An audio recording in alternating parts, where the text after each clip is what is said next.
Bien, buenas tardes. Entonces voy a iniciar la clase de hoy. Eh, Primero que nada, les quisiera volver a recordar que entonces durante estas clases, para evitar algún tipo de perturbación, voy a deshabilitar por ahora poder hacer chat. Lo lamento, me gustaría que pudiéramos interactuar mejor, pero quiero también evitar que ustedes pasen malos ratos o todos tengamos alguna dificultad.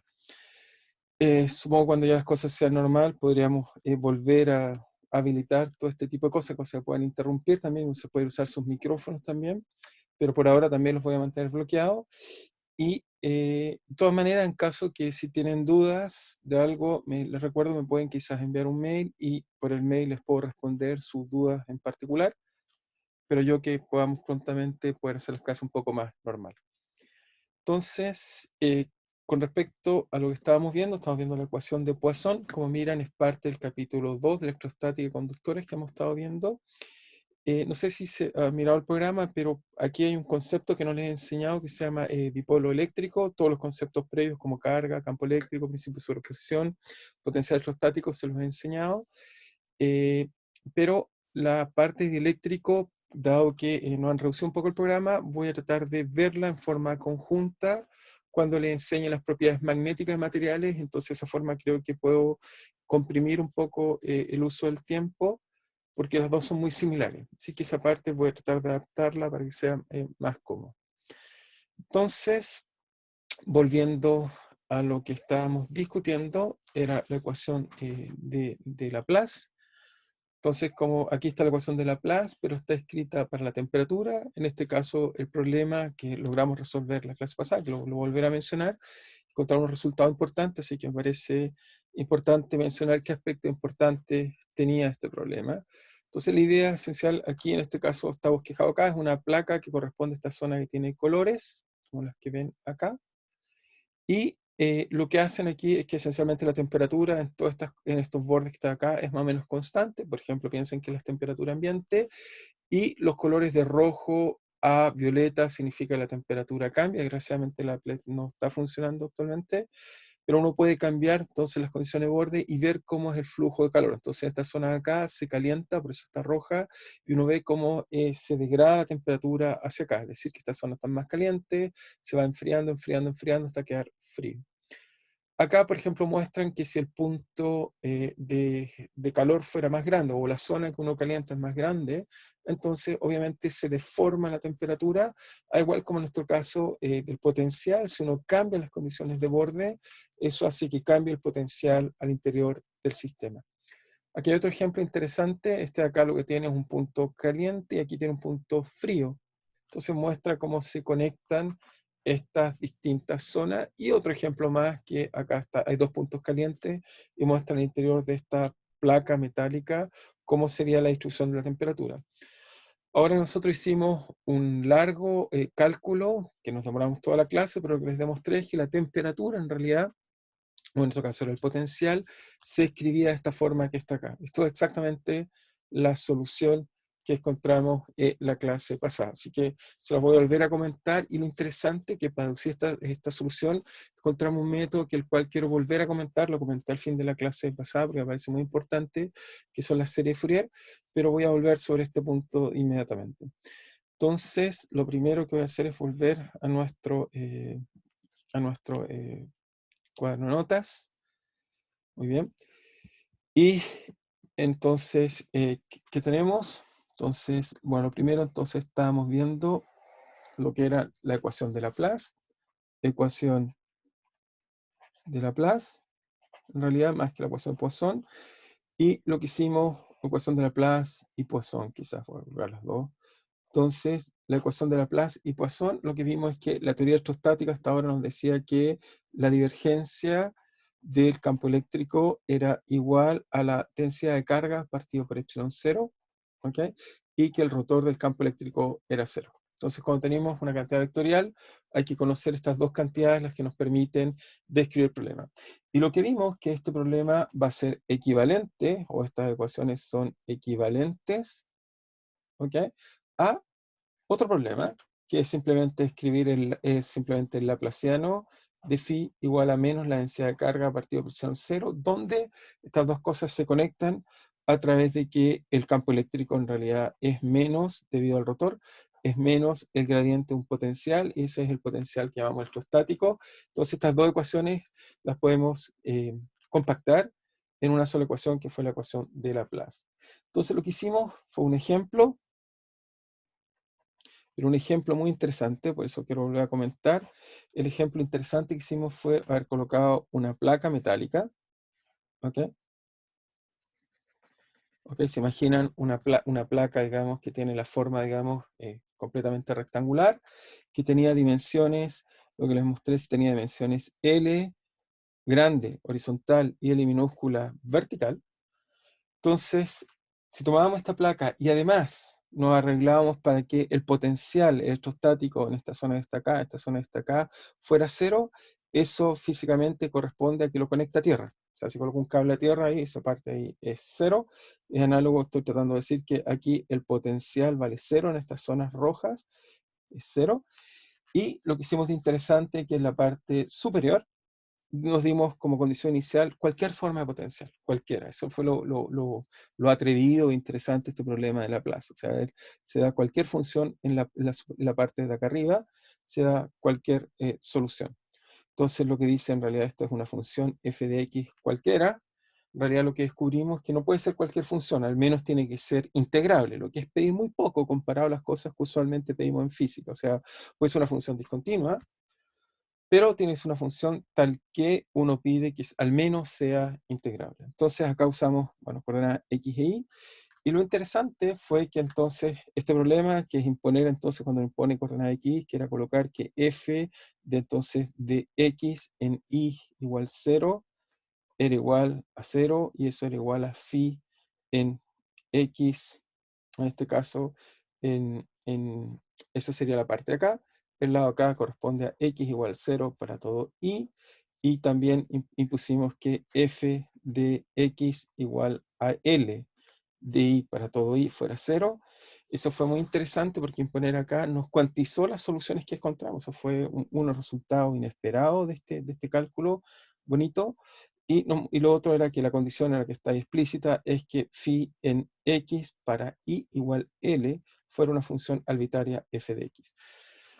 Lo que entonces fue, resolvimos la ecuación de Laplace en este problema de acá, o sea, tomamos esta ecuación y lo interesante fue que fuimos capaces de resolverla y encontramos que la solución, después de hacer un largo cálculo, era de la siguiente forma. Encontramos que la solución era así, simplemente era la sumatoria de muchas n cuantizadas por este parámetro n, que en principio vimos que es infinito a más infinito, de un coeficiente a n, que lo calculamos, quizás esta vez lo voy a hacer más explícito, así quizás porque sea más simple, a n mostramos que era simplemente la forma seno de pi partido por, en este caso, L, por n, por x, por el seno hiperbólico de pi partido por, en este caso, L.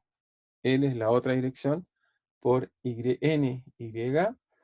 Todo esto en realidad para que nos quede una constante normalizada, además lo escribimos como seno hiperbólico, simplemente esto es una constante, ¿eh? La poder absorbida en este AN, pero es para que aparezca más elegante el resultado, entonces queda así. Esto entonces aquí, perdón, era seno de pi, aquí hay un L, sí.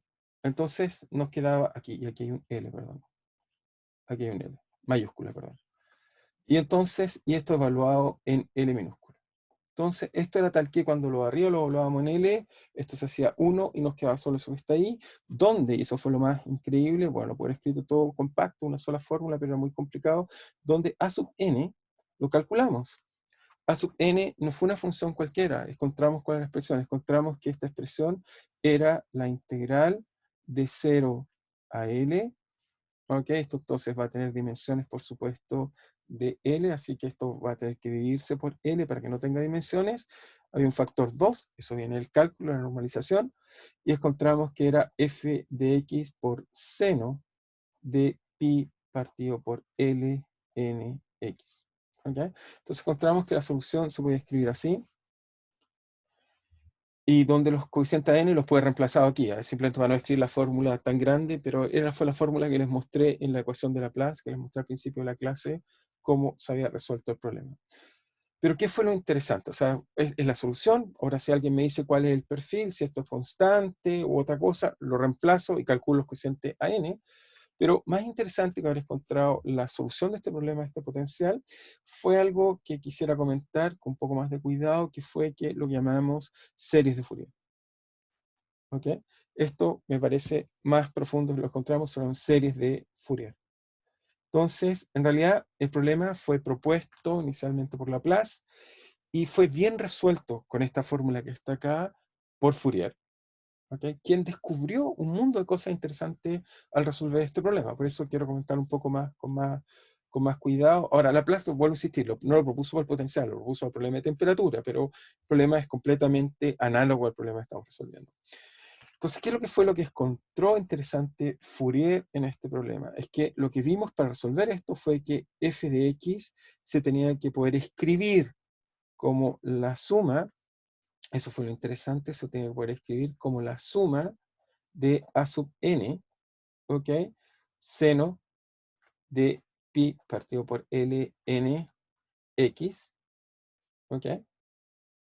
Se tiene que poder escribir así. ¿Esto qué significa? Esto fue, o sea, y logramos mostrar que los AN que necesito para satisfacer esto, satisfacen esta propiedad que está acá. Eso fue que mostramos o descubrió Fourier. Pero lo interesante, quiero quedarme en esta idea que lo tuvimos que listar. Es decir, tomo una función f de x. ¿Qué significa tomo una función f de x para entender bien el resultado profundo de Fourier? Después vamos a volver a comentarlo. Realmente un resultado, o sea, profundo. Entonces, el resultado que hace es que se pregunta, lo que dice acá es que si yo tomo una función x, que la defino entre, en este caso la estoy definiendo entre 0 y L, ¿ok? Y me doy cualquier función. Cualquier función. Lo interesante es que esta función que me doy aquí es f de x, me doy esta función, según esto, para encontrar los coeficientes a n, solo necesito que f de x, esto exista, pero para que esto exista, seno es una buena función regular, tiene buenas propiedades matemáticas, es muy suave, por lo tanto, para que esta integral exista, no necesito que la función f de x sea integral. Entonces, solo requerimos f de x integrable, que es bastante poco, ¿eh? O sea, les recuerdo, funciones integrables son, por ejemplo, funciones discontinuas, no tienen ningún problema. Funciones que tienen incluso un número numerable discontinuidades, no tienen ningún problema. No, entonces, pide bastante poco, o sea, no es, lo único que pide es que sean integrables. Entonces, si es integrable, entonces puedes contar esto a sub n. Pero ¿qué significa esto? Y esto quiero entonces ahondar un poco más en este pequeño resultado que encontramos ahí. Comúnmente, cuando uno tiene una función f de x en un intervalo entre 0 y L, uno quisiera saber cómo es la función. Aunque uno quisiera tener información de la función o poder describirla. Ahora, uno nunca debe olvidar qué es una función. Una función significa que en el intervalo entre 0 y L, que es un intervalo continuo, así que son infinitos puntos no numerables, para cada punto tengo asociado un valor. ¿Ok? En realidad, cuando tengo una función, cuando alguien me da una función, en realidad me está entregando infinita información. Una función contiene infinita información. ¿Por qué? La razón que contiene infinita información es que para cada valor, para cada punto, y es un intervalo, no olvidar, para cada punto corresponde al intervalo de 0 a L, cada punto tiene un valor. Por lo tanto, una función es un conjunto de infinitos valores. O sea, no es solo una función que tenga el valor cuando vale 1, 2, 3 o 4. Vale para cualquier número irracional y cualquier número real en este intervalo. Por lo tanto, tengo infinita información guardada en él. Ahora, las funciones, en general, las tratamos de representar en funciones que para nosotros son más familiares. Y para eso, típicamente, lo que hacemos en las funciones, cuando tratamos de hacer estos análisis de Fourier, es que, o análisis de funciones, típicamente las representamos en funciones simples que no son familiares. ¿Cuáles son las funciones que son familiares? Son aquellas funciones que tenemos experiencia, tales como los polinomios, las funciones trigonométricas, las funciones exponenciales, y etcétera. A medida que uno va avanzando, va conociendo más y más funciones. Después, no sé, la gente solo experta en lo que llamamos funciones especiales, hipergeométricas, veces, polinomios de Laguerre, polinomios Chebyshev, etcétera. Pero son siempre un grupo pequeño de funciones, no son tantas como uno quisiera. Entonces, la primera idea de tratar de representar esta infinita información, lo que uno hace es que la aproxima por las funciones más familiares o más simples que conocemos, que son los polinomios. Entonces, ¿cómo hacemos eso? Entonces, una representación de una función, lo hacemos en realidad a través de un método que llamamos series de Taylor. Lo que hacemos entonces, lo que hacemos realmente es que tomamos un punto, por ejemplo, este x0 está acá, y lo que hacemos es tratamos de escribir un polinomio que pase por ahí y que nos describa la función. ¿Ok? Pasamos un polinomio por ahí, es decir, que estoy diciendo que las series que llamamos de Taylor, lo que hacemos es que f de x, que tiene infinita información, la tratamos de representar en un conjunto numerable de datos, que son los coeficientes, donde esencialmente lo que decimos es que, bueno, esta función en realidad la puedo mirar como f en x0, un solo valor, un solo número. Después simplemente decimos, bueno, eso debiera ser más o menos como la primera derivada de esta función por x menos x0. Eso me da la referencia donde estoy mirando. Después, entonces, en esta serie de Taylor colocamos esto dividido por 2 por x menos x0 más, etcétera. ¿Ok? Y esta serie lo que hace es que estas funciones que están acá están evaluadas en x0. Esto está evaluado en x0. Bueno, esto es obvio que está evaluado en x0. Estos son coeficientes de un polinomio, donde el polinomio es de la forma, los monomios que estoy escribiendo son de la forma x menos x0 elevado a un valor. Aquí es 2, aquí es 1 y aquí es 0.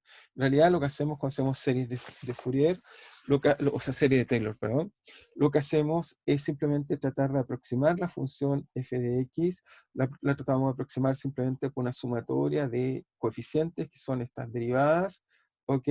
De f de x.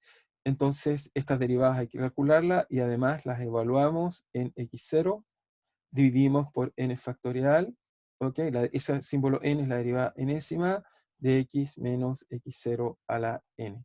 Y sumamos de n, en este caso, de 0 a infinito. ¿Ok?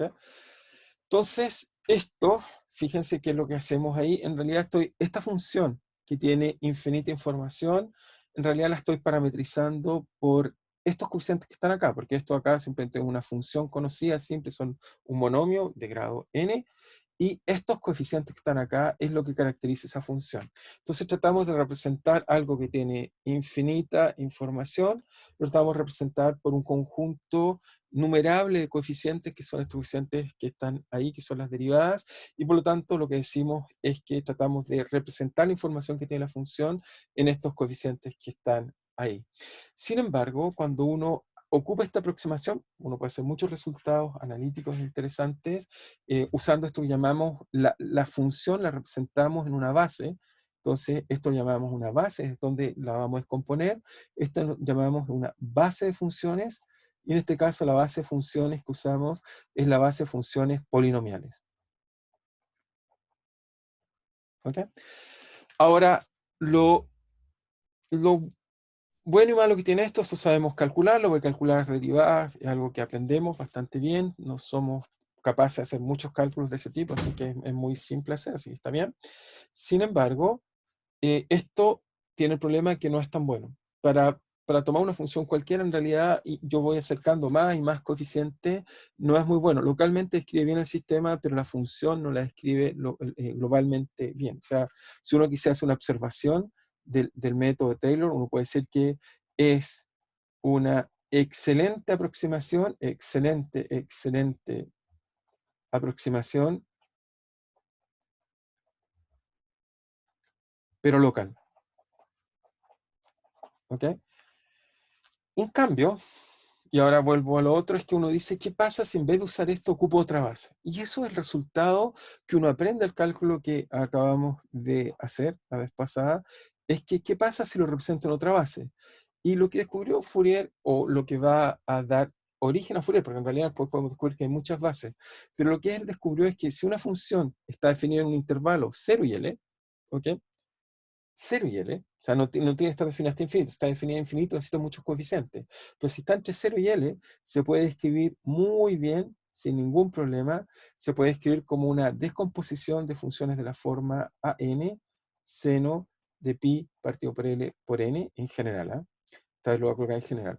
Ahora, el problema que nosotros resolvimos, si se acuerdan, tenía una peculiaridad. Las condiciones de borde tenían que ser 0. Eso obligaba a que la expansión de funciones que usé, todas las funciones partían en 0 y tenían que ser 0 en 0 y en L. Pero una función cualquiera, como la que está en este gráfico destacada, no necesariamente parte en 0. Así que Fourier después descubrió que en realidad lo puede hacer un poco más general, con funciones que parten en 0 y funciones que no parten en 0. Así que las funciones que no parten en 0 son típicamente y periódicas, son las funciones cosenos, y por lo tanto lo que escribe es que la expansión más general que va a ser para cualquier función es la forma an seno por dn coseno de pi n partido por l x. Y lo interesante es que Fourier lo que descubrió es que cualquier función definida en un intervalo se puede describir por un número finito, numerable, perdón, numerable de parámetros, ¿okay? Que son estos an y bn. ¿Okay? Ahora, lo interesante, igual que en Taylor, porque en Taylor, en principio, eso describe bastante, Taylor describe bastante bien el problema en general.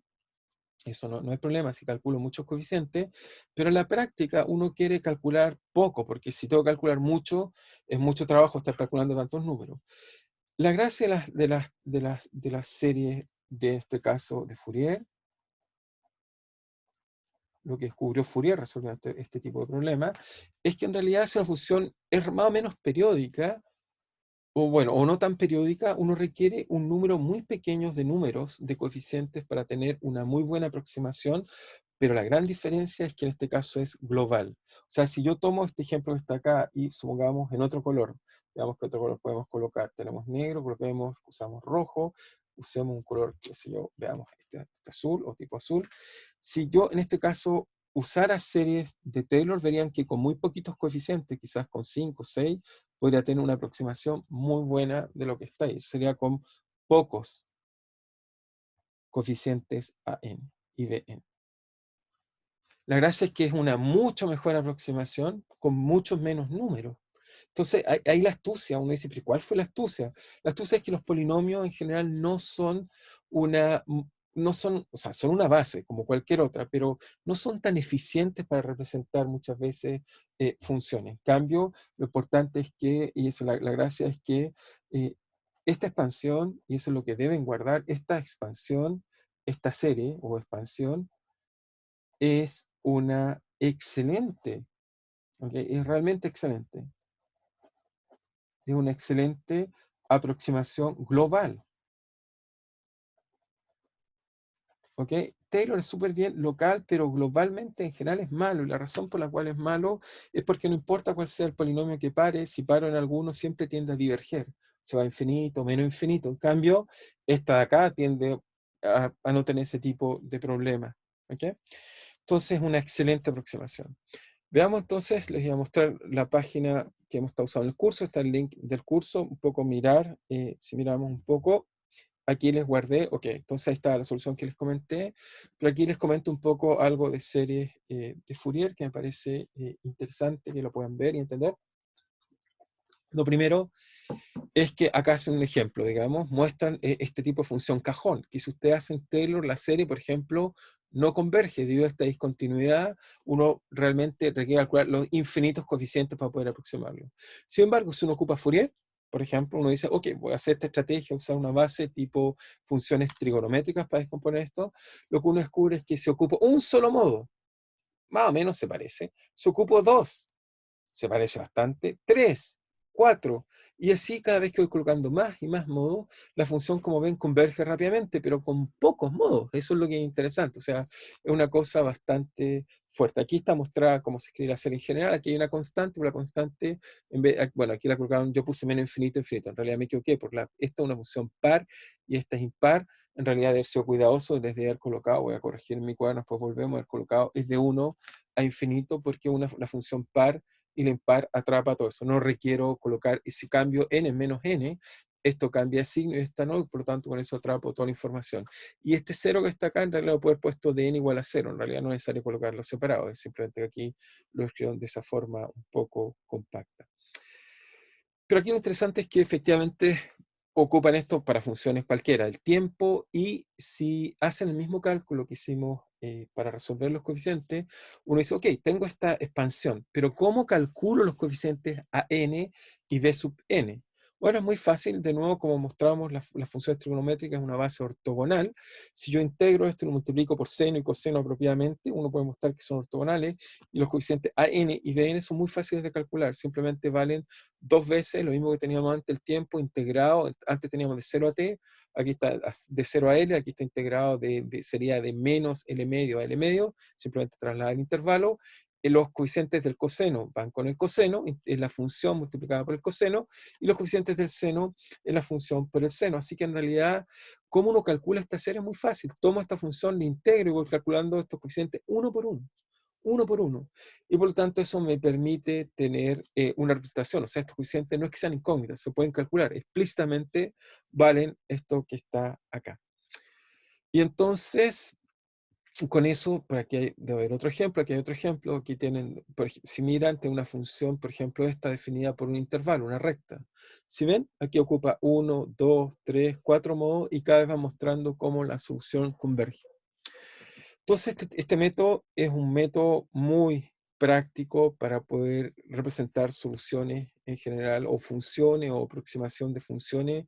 Es muy útil, porque uno las puede aproximar en eso. Pero más útil aún, se los comenté en la clase pasada, pero los voy a volver a comentar porque me parece algo que deben guardar, es que, y ahora quiero recordarles esto que les hablé, que llamamos la teoría de la información, es que, como les dije, en general, una función guarda infinita información. Pero obviamente nosotros no podemos manejar infinita información porque no hay memoria, no hay sistema de almacenamiento que pueda guardar infinita información. Entonces, ¿cómo guardamos la información? En el caso, por ejemplo, de esta imagen que ilustra bien lo que estamos discutiendo, esta imagen tiene 256 píxeles por 256 y cada punto tiene un color de gris. ¿Okay? Entonces, tengo una función que es 256 por 256, si quieren verlo así. Eso es equivalente a tener algo que tiene el orden de 60.000 datos. ¿Okay? Entonces, tengo siquiera una función que tengo 60.000 datos. Eso es lo que tengo que guardar. Cuando alguien me pasa una imagen y me envía una imagen, en realidad me está enviando números. ¿Okay? Y esos números en este caso son del orden de 60.000. Pero esos son muchos números. Y por lo tanto, si yo lo tengo que guardar, no sé, en un disco duro, va a ocupar mucho mi disco duro. Entonces, la idea de usar funciones tipo Fourier es que uno se hace la pregunta si en vez de hacer eso, yo descompongo esto en modos. En vez de usar la aproximación y conocer la función en estos 60.000 puntos, simplemente la aproximo y tengo coeficiente, un número pequeño coeficiente. Bueno, si ocupo 10 modos, por ejemplo, esta imagen que está acá, obviamente ven una imagen que está difuminada, es lo que llamamos blur. Está completamente deformada, nos vemos bien, pero aún así nuestra capacidad mental de procesar imágenes, podemos ver la imagen. O sea, si uno mira, uno dice aquí hay una persona, aquí reconozco a la persona sin problema. Sin embargo, si uno dice, ok, en vez de usar 60.000 números, aquí solo ocupo 10 y funciones dadas. ¿Ok? Porque digo, si a la persona lo único que le tengo que entregar como dato es decirle a la persona, mira, voy a usar tal base de funciones y estos son los coeficientes. Le doy 10 números, esa persona reconstruye esto que está acá. Lo interesante es que, fíjense, si ocupo 30 o 70, es difícil ya a nuestra capacidad de análisis, digamos, de reconocimiento, ver diferencias.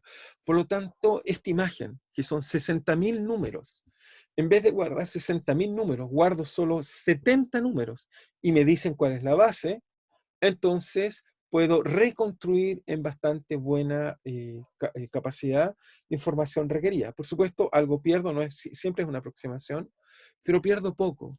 Y esto es lo que hacemos muchas veces cuando ustedes en su computador, por ejemplo, hacen un zip o alguien quiere zipear algo, es decir, compactarlo. Lo que hacemos es que descomponemos la información en alguna base y en esa base solo guardamos un número mucho más menor de números y por lo tanto por eso podemos tener la información mucho más compacta. Así que en realidad Fourier es algo muy práctico porque nos permite representar en una forma bastante minimal y de buena calidad mucha información.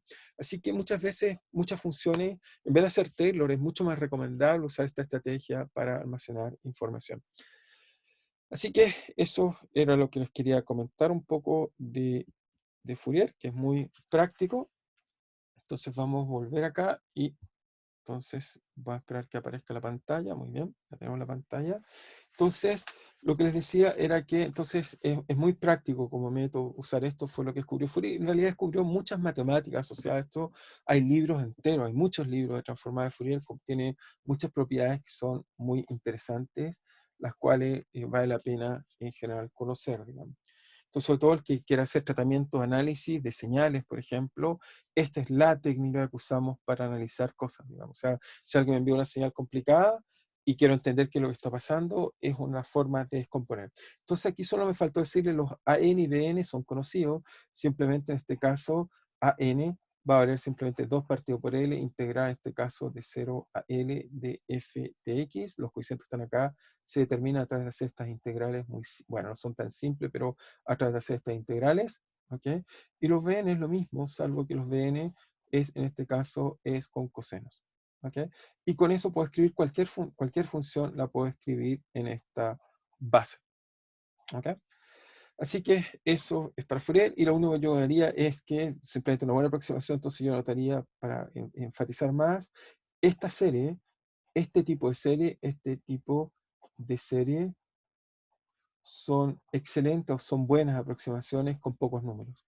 Buenas aproximaciones con pocos números. Ok, entonces lo que quiero destacar es que, fíjense, resolviendo un problema básico de física, uno puede ir descubriendo técnicas y métodos que fueron desarrollados justamente porque, bueno, son de mucho interés. Ok, entonces vamos a dejar hasta aquí la ecuación de Laplace, no vamos a seguir discutiendo sobre ella y más bien ahora nos vamos a mover hacia otras cosas, vamos a ver un poco hacia un poco más de física. Entonces lo primero, quiero hacer algunos comentarios de energía. Comentario de energía.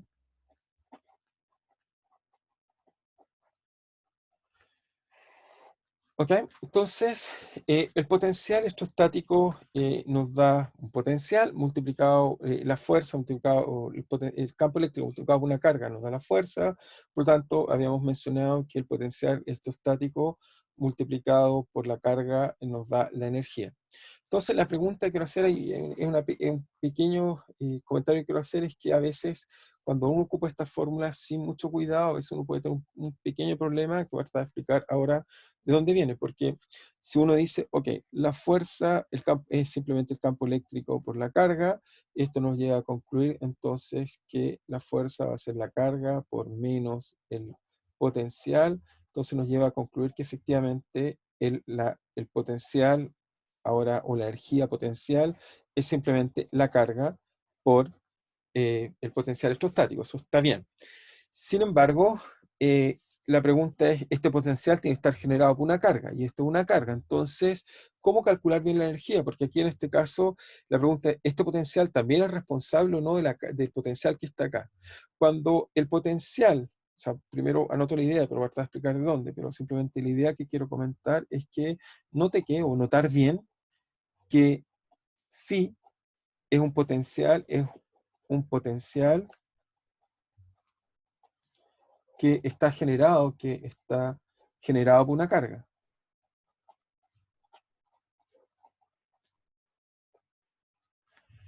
Luego, la pregunta es si Q es la carga. Entonces aquí tengo un problema, porque por un lado este potencial lo genera la misma carga, entonces uno se pregunta, ¿y cuál es la buena fórmula para no, porque aquí estaría parece colocando dos veces, o sea, phi por un lado lo genera algo y Q parece también que lo genera. Entonces, ¿cómo resolver bien ese problema? ¿Okay? La respuesta correcta es que si el potencial está generado por otra carga, se escribe así. Si phi está generado por otras cargas, está generado por otras cargas, es así, pero si phi está generado por Q,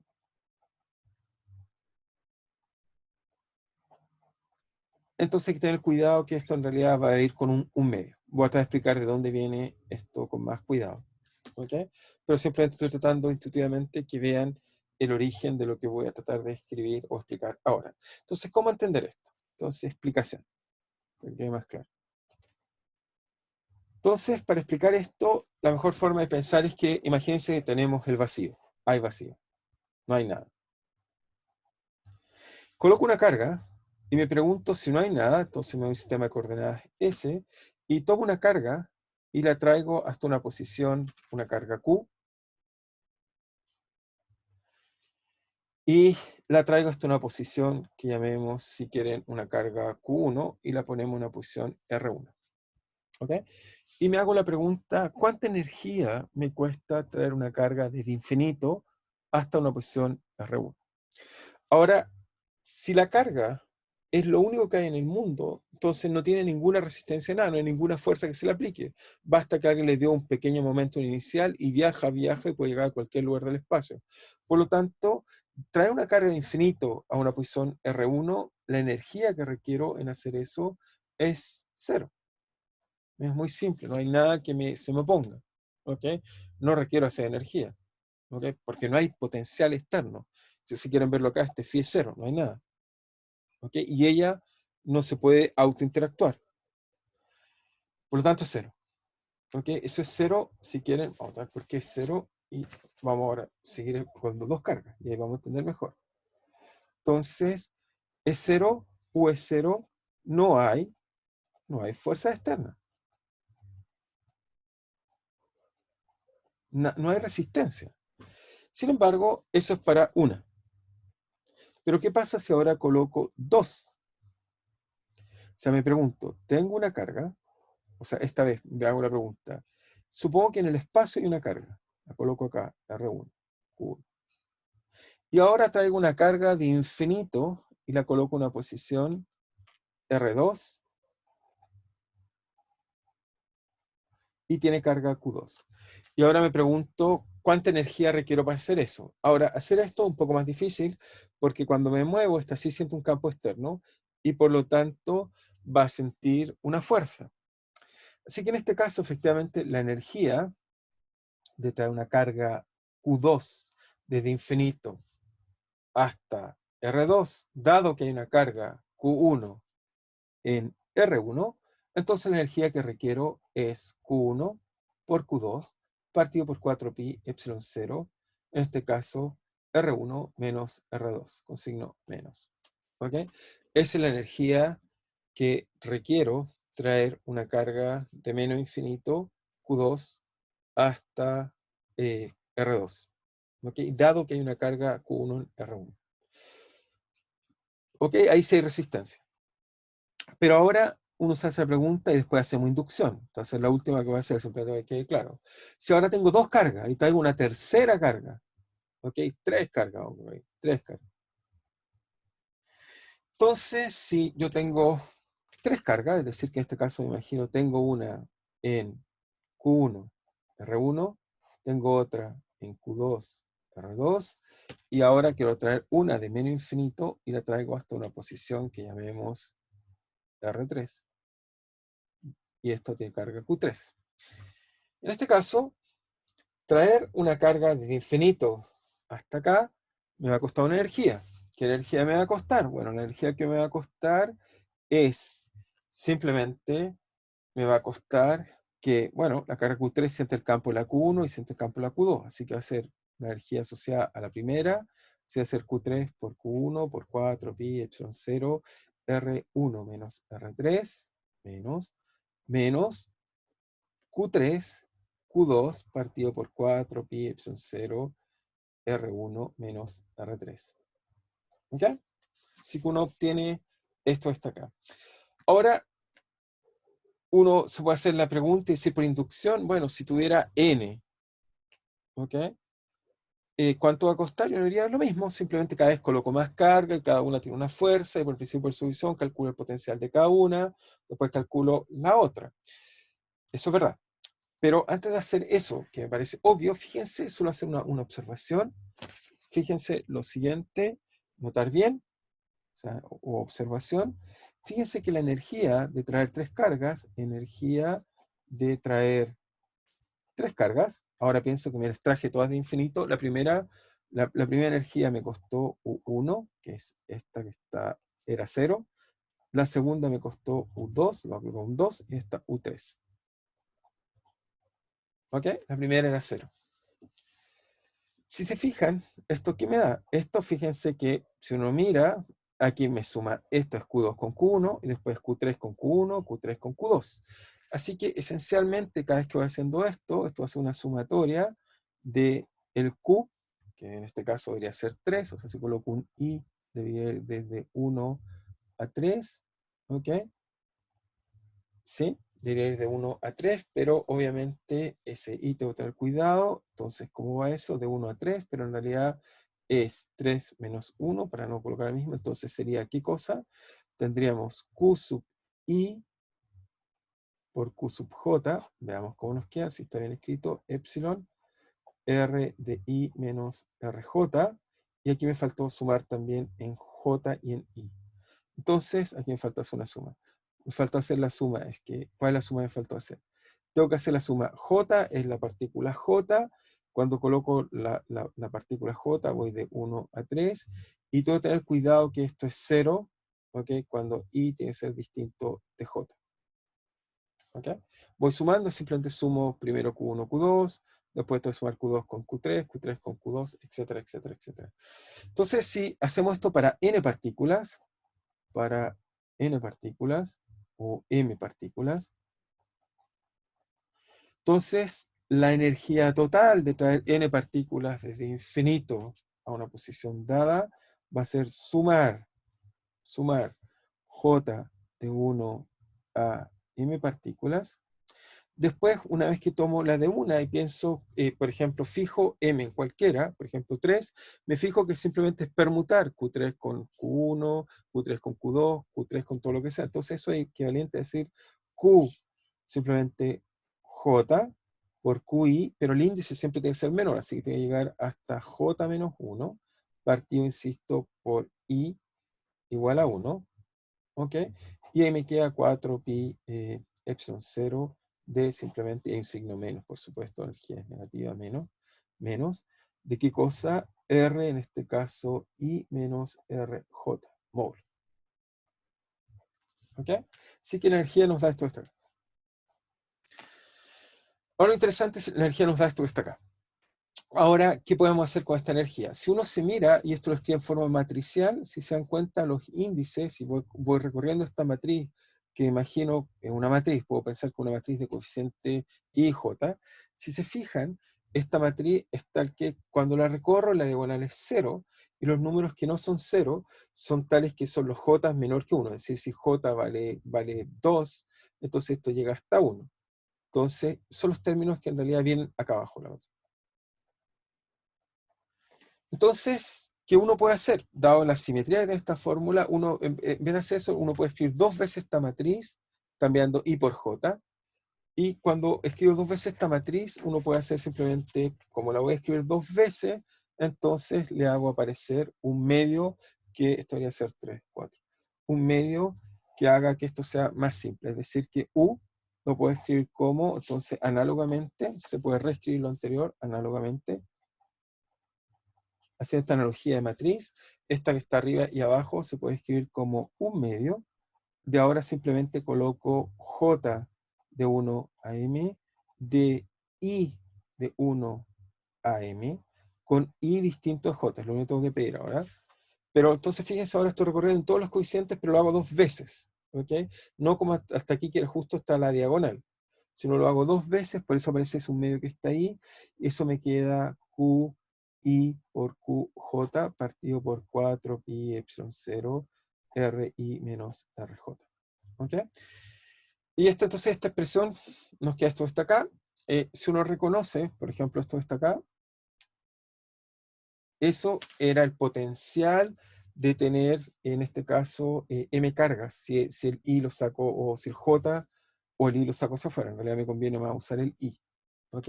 Si lo saco hacia afuera, me queda que eso es igual a un medio de sumatoria, si quieren, si saco hacia afuera el J, J de 1 a M, QJ, por el potencial, por el potencial de tener todas las otras cargas. ¿Ok? Este es el potencial generado por todas las otras cargas, todas las cargas. ¿Ok? Porque el potencial de la carga QJ, etcétera, etcétera, incluido el J, por eso viene el 1 medio, todas las cargas. Y por lo tanto, bueno, si ahora lo pienso en el continuo, esto me va a decir que aquí está incluida, en esta todas las cargas está incluido el QJ. Entonces, esto me dice que en el continuo, si lo paso a una fórmula del continuo, esto simplemente va a ser la integral, la carga la puedo escribir como un de volumen de una densidad de carga por el potencial evaluado en, obviamente, en este volumen. Y esta va a ser en general la fórmula de la energía que, vuelvo a insistir, esta energía contiene, esta expresión que está acá, esta energía contiene que el potencial que está acá está generado por las mismas cargas que estoy dibujando en la densidad de potencial. Aquí están todas las cargas J, que son todas las cargas, y el potencial generado por todas las mismas cargas. O sea, en este cálculo lo que traté de mostrarles es que las cargas, cuando se mueven y muevo otra carga, a su vez esta carga es responsable a su vez del mismo potencial que estamos tomando para calcular la energía. Cuando uno calcula el potencial dado externo y somete una carga a un potencial externo, ahí no vale un medio, pero en general el 1 medio va porque el potencial mismo es generado por la carga. Entonces voy a anotar esta observación porque se los dije al principio, pero quiero volver a enfatizar eso, es que note que el 1 medio se debe a que el potencial es generado por las mismas cargas. Eso es importante, si no uno tiene problemas.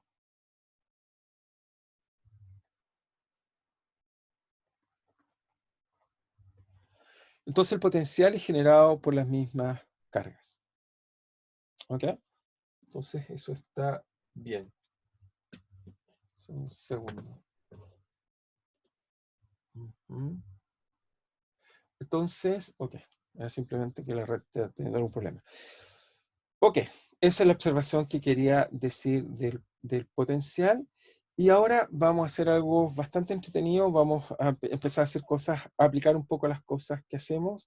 Y lo que vamos a hacer entretenido es que vamos a introducir el primer elemento básico de circuito eléctrico, porque tenemos todos los ingredientes para hacerlo, que son tener conductores, tener energía, tener potencial y tener cargas. Con eso podemos construir algo muy importante en los circuitos eléctricos. Entonces, elemento básico de circuitos eléctricos. Y el elemento básico de circuito eléctrico que les quiero hablar es lo que llamamos condensador. Y lo que también le llamamos capacitancia.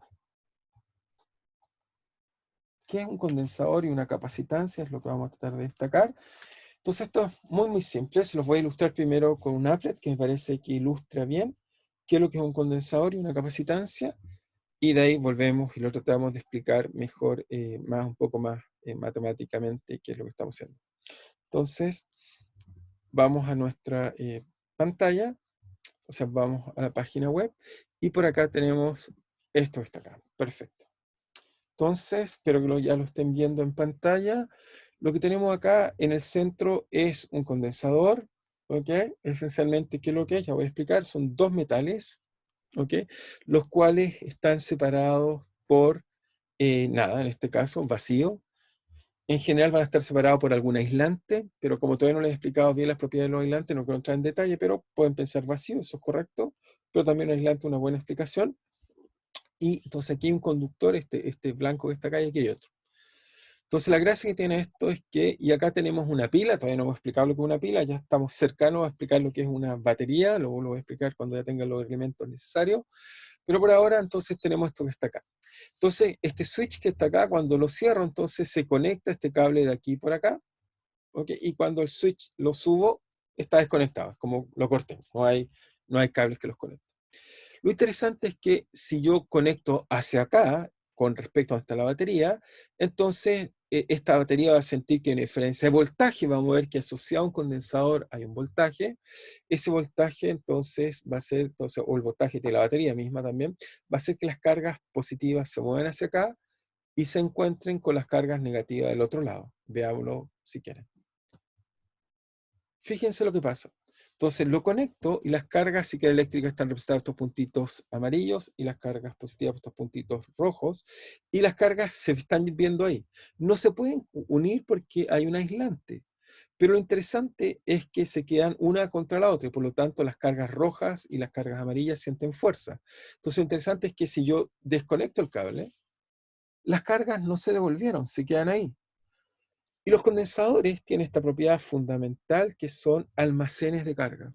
Son estos elementos que lo usamos en cientos de aparatos. Fíjense acá, puse una imagen, hay muchos, se colocan condensadores. En todos los circuitos eléctricos que desarmen van a ver que está lleno de estos aparatos que usamos en muchos lugares, digamos, son condensadores. Y lo interesante de estos condensadores es que son nuestras, por ahora no baterías, pero son nuestro almacén de carga. Van a ser elementos básicos que nos van a permitir almacenar las cargas. Y esta capacidad de almacenar cargas que le llamamos condensador, o sea, le llamamos capacitancia. Si en este caso, por ejemplo, el switch lo coloco en la otra dirección, lo cierro, fíjense las cargas de acá se van a poder unir con las rojas, pero a través del conductor, no a través del aislante. No se pueden unir a través del aislante. Veamos, cerrémoslo. Fíjense, y ahí perdí las cargas. Entonces, para cargar mi condensador necesito colocarle carga, lo aíslo, lo tengo guardado, me lo llevo a casa, tengo las cargas donde yo quiera, y para sacar las cargas, lo único que hago es que simplemente conecto un cable y las saco. Así que vamos a tratar de explicar esta idea muy profunda que nos permite generar estos elementos básicos que lo usamos para cargar cosas. Digamos. Realmente los condensadores son de una utilidad enorme. Digamos. Entonces, ¿cómo entender esto que acabamos de mostrar en pantalla? Entonces los condensadores, que son, primero vamos a tratar de colocar los elementos básicos que forman un condensador. Un condensador simplemente está formado primero que nada por dos conductores. Tomamos un conductor, tomamos otro conductor, dos conductores, conductor 1, conductor 2. Entre medio, si quieren, entre medio hay un aislante, para nosotros por ahora es vacío, aislante. Y lo interesante es que lo que uno puede mostrar es que, y eso es lo interesante que vamos a hablar, es que si uno tiene una diferencia potencial, eso lo hicimos inicialmente con la batería, lo que vimos es que las cargas se mueven, se quedan una frente a otra y se quedan ahí para siempre, se almacenan las cargas. Entonces un conductor, que es lo que va a hacer, o sea, un condensador está compuesto por dos conductores separados por un aislante. Eso tan simple. Ahora, ¿cuál es la capacidad interesante de almacenar carga? Que es lo que nos interesa, queremos saber cómo almacena carga. Eso es lo que es tremendamente interesante en un condensador. Entonces, lo que hace es que vienen estas cargas, que las podemos contar, es Q, y esta capacidad, la capacidad de almacenar carga, la vamos a medir, la capacidad de almacenar carga, la medimos con la capacitancia. Esa le colocamos una letra C y le llamamos capacitancia. El aparato es un condensador, pero la propiedad física que nos dice cuánta carga almacena se llama capacitancia. Y esta capacitancia, ¿cómo la vamos a definir? Esta capacitancia la podemos definir de la siguiente forma. La capacitancia la podemos definir así. Simplemente va a ser el cociente entre la carga partido por el voltaje. ¿Ok? La capacitancia va a medir cuánta carga y voltaje podemos guardar en este condensador. Esta cantidad física tiene unidades, obviamente va a tener unidades de Coulomb partidos por volt, pero Coulomb partido por volt le tenemos un nombre, le llamamos un farad. ¿Ok? Se miden unidades de farad. Esas son las unidades que medimos la capacitancia. Entonces la capacitancia, si vuelven a la imagen que les mostré antes o la piensan, es esta capacidad de medir cuánta carga puedo acumular dado un voltaje. Vamos a ver que esto va a ser una propiedad geométrica. Voy a explicar prontamente porque es una propiedad geométrica, pero para que vean cómo es una capacitancia, primero hacemos un ejemplo y después tratamos de entender de dónde viene y cuáles son estas propiedades. Quizás con el ejemplo les va a quedar más claro qué es, cómo funciona un condensador. Ejemplo.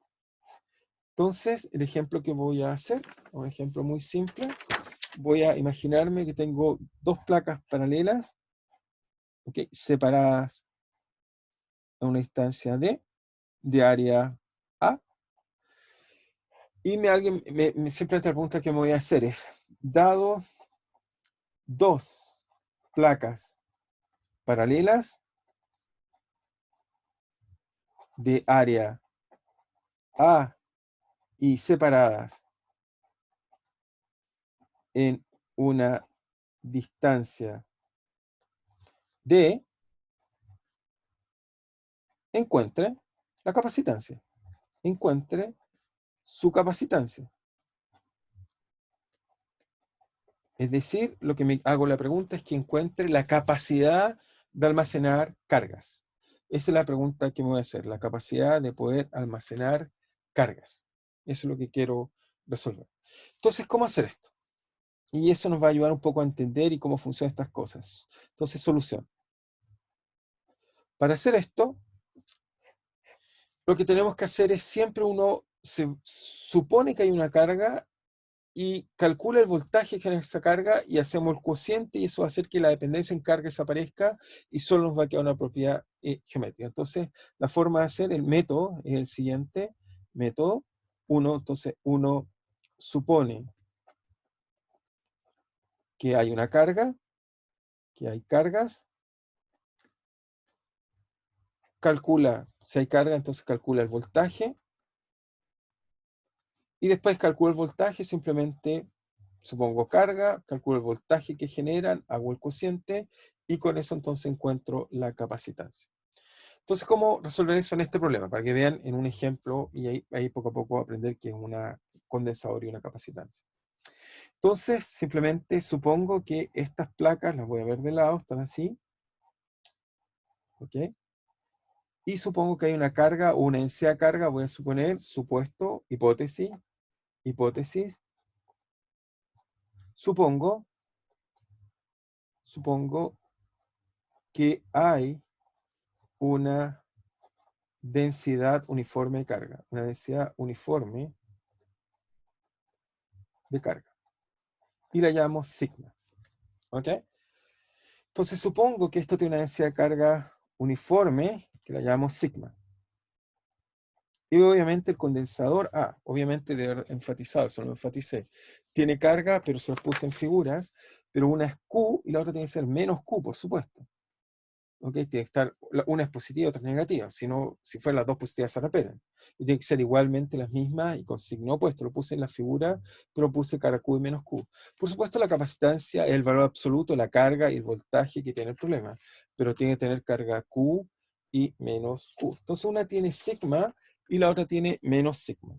Pero entonces lo que hago es que, bueno, si tengo algo que tiene un conductor y tiene densidad de carga sigma, para calcular el campo eléctrico que genera o el voltaje que genera, lo que hago es que ocupo simplemente la ley de Gauss, que me dice que el campo eléctrico entonces tiene que ser igual a la densidad de carga partido por epsilon cero. Entonces lo que hago es que obviamente tomo un volumen acá cualquiera, en este caso tomo si quieren algo cilíndrico local, ¿por qué no? Si el campo eléctrico lo puedo calcular en cualquier lado, tomo un volumen aquí, el que me dé la gana, sea más cómodo, y lo que me dice la ley de Gauss es que eso se va a transformar, simplemente al integrar, se va a transformar aquí en el flujo del campo eléctrico sobre esa superficie es igual a la densidad de carga que hay en ese volumen, ¿ok? Partido por epsilon cero.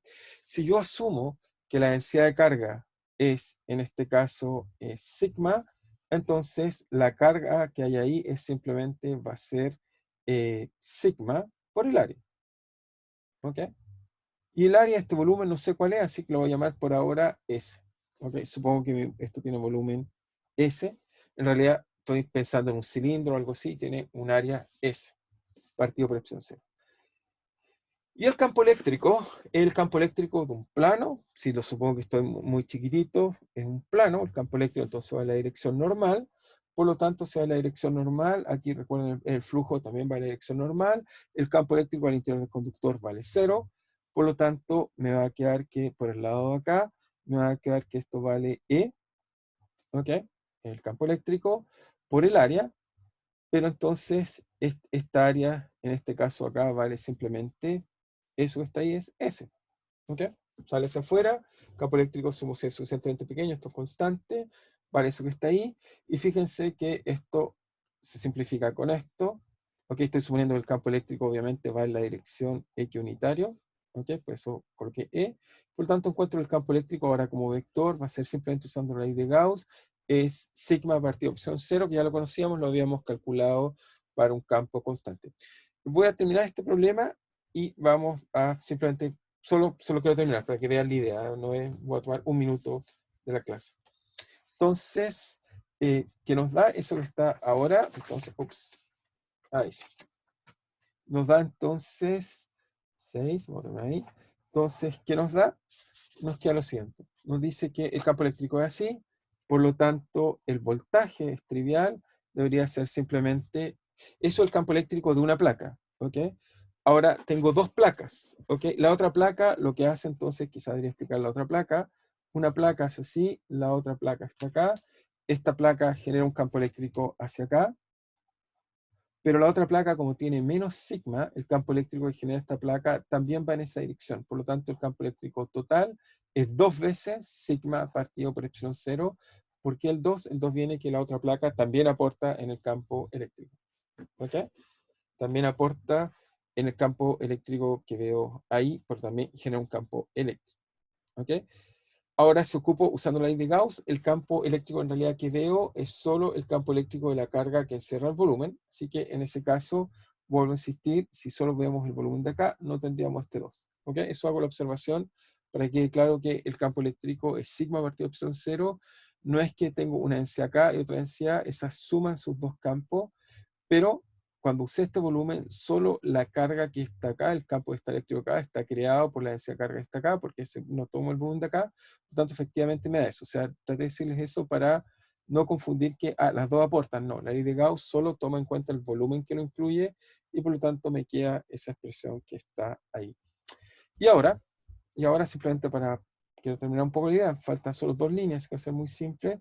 El voltaje, entonces, de algo que es constante, es lineal, así que eso vale simplemente sigma partido por epsilon 0x. ¿Okay?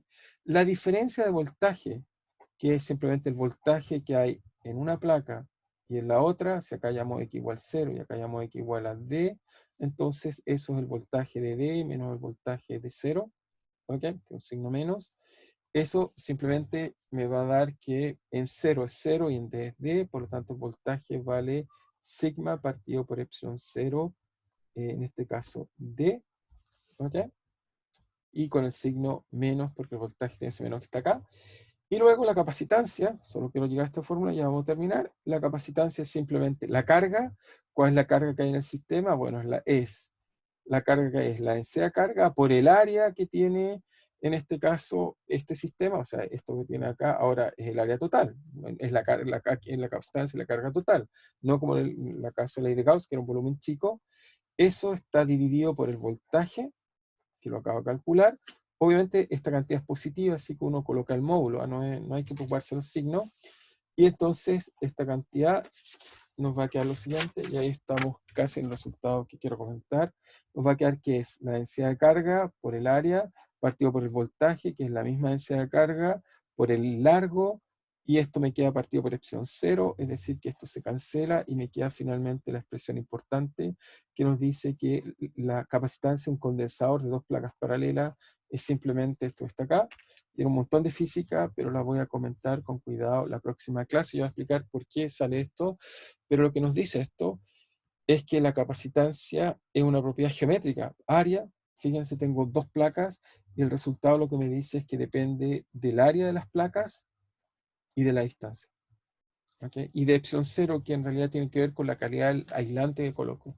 Entonces, fijan, esto me dice que esencialmente, lo vamos a analizar con más calma, pero me dice que si el área es más grande, puedo acumular más carga, más capacitancia tengo, más capacidad de acumular cargas tengo. Si las placas están más cerca, entonces también la capacidad aumenta. Si se alejan, disminuye. Pero voy a tratar de explicar con cuidado la física de un condensador con más cuidado en la próxima clase. Pero ese es un ejemplo, les voy a hacer un par más para que quede claro cómo funciona un condensador. Pero lo que esto nos dice, me muestra entonces que la cantidad de carga, porque no olviden, esto es la carga partido por el voltaje, me dice si yo aumento el voltaje, aumento la carga, y la constante proporcionalidad es esta propiedad geométrica que les mostré ahí. Pero de todas maneras lo vamos a tratar de discutir con más calma la próxima clase, o por lo menos aquí hay un montón de física que quiero empezar a discutir, que hay detrás, que vale la pena, que significa hartas cosas y que nos permite después diseñar condensadores inteligentes para poder de alguna forma almacenar de la mejor forma posible las cargas, que son las cosas que podemos después hacer cosas útiles como los circuitos eléctricos. ¿Ok? Esto va a ser uno de los elementos básicos del circuito eléctrico, es cómo podemos usar estos elementos. ¿Ok? Así que los vamos a dejar hasta aquí.